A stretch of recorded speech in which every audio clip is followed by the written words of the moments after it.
কাঁথির BJP প্রার্থী এবং বিরোধী দলনেতা শুভেন্দু অধিকারীর ভাই সৌমেন্দু অধিকারীর মনোনয়ন জমা দেওয়াকে কেন্দ্র করে তুমুল উত্তেজনা। সৌমেন্দুর বাবা শিশির অধিকারীকে মনোনয়ন কেন্দ্রে ঢুকতে না দেওয়ার অভিযোগ পুলিশের বিরুদ্ধে। পুলিশের সঙ্গে বচসা শিশির ও বিজেপি সমর্থকদের।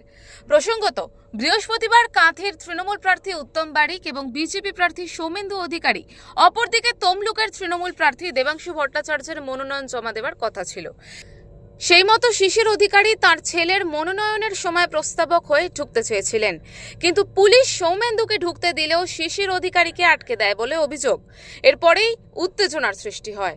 পুলিশের সঙ্গে তর্কাতর্কিতে জড়িয়ে পড়েন শিশির ও বিজেপি সমর্থকেরা। পরে অবশ্য শিশির অধিকারীকে ভেতরে ঢুকতে দেওয়া হয়। কে পুলিশ, কোন পুলিশ কিছু চিনি না বাবু, জানি না কে কি বলছে, তাও আমার কানে ঢোকেনি। আমি রাস্তা পেয়েছি, চলে এসেছি। ছেলের হয়ে তো নয়, ছেলে মনোনয়ন জমা দিবে।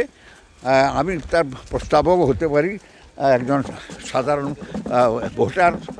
আমার ভোটার যে কাজ, সে কাজ করব। ছেলে দাঁড়িয়েছে, নিশ্চয়ই তার জন্য ভোটটা দিতে হবে, ভোট দিব। ফল আপনারা এখন বাকি আছে ভাবছেন নাকি? হ্যাঁ, ওসব ফল ডিসাইডেড হয়ে গেছে। নন্দীগ্রাম যা বলে দিয়েছে এইটি হবে।